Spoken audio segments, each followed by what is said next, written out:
मन बोली नाही तुमरी।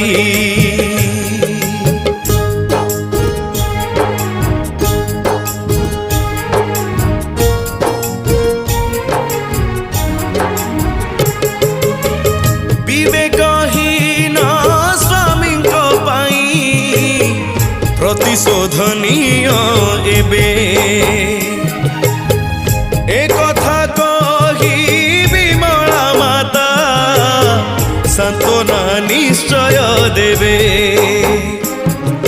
खोजिबे लक्ष्मी महाप्रभु को गुंडीचाक घर आड़े लुचि लुचि का पाद पके जाउथिबे धीरे धीरे। हे श्रीहरि मन बोली नाही तुमरी।